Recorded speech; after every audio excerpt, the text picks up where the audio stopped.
Today marks a significant moment in the investigation into the Lewiston shooting. The U.S. Army's report on the lead up to that shooting is now public. Thanks for sticking with us. I'm Chris Costa. And I'm Samantha York. We've been looking through the report's findings. It places blame on nearly every agency that had contact with Robert Card, including its own soldiers and medical staff. The report also reveals that people closest to Card noticed his mental decline as early as 10 months before the shooting. Now, 3 Army officers have been punished for dereliction of their duties. Investigators say there was abundant evidence that Card was a threat to himself and others, and that they knew he should not have access to any weapons. And the tragic events that unfolded in Lewiston, Maine have shaken us all. Army Reserve leaders point to a slew of failures, from its officers to its medical providers and even Maine law enforcement. The Army's own investigation found the biggest problem was a failure to communicate. There was a lack of communication between medical facility staff and Card's unit leadership. Card needed more advanced psychiatric care. That's why last summer in New York, Army staff transferred him from a military hospital to Four Winds Hospital, a civilian hospital, which says it specializes in that type of treatment. The investigation says medical staff there found Card had homicidal ideations, including a hit list. The first time any medical provider noted this was 3 months before the Lewiston attack. But hospital staff discharged Card after 19 days, saying at the time he was not an immediate risk.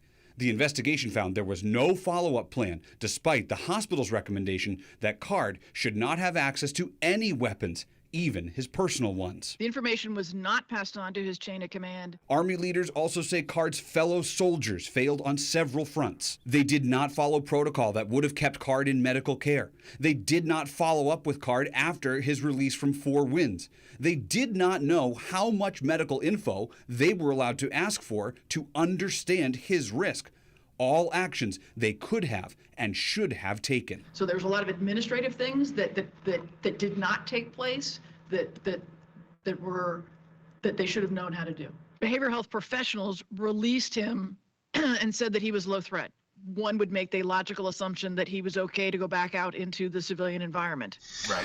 But the family was supposed to take care of all the weapons and move it. Another breakdown involved Maine local law enforcement. Those folks did the right thing in contacting local law enforcement. They had no other authorities to do anything at that point. The report says Saginaw County Sheriff's deputies had enough information about Card's declining mental health and access to weapons based on the letter from fellow soldier and best friend Sean Hodgson. In that letter, Hodgson warned Card could snap and commit a mass shooting. The investigator says the deputies should have requested more backup during the last welfare check and, quote, had they taken Card into custody that day, they likely would have been able to invoke Maine's yellow flag law.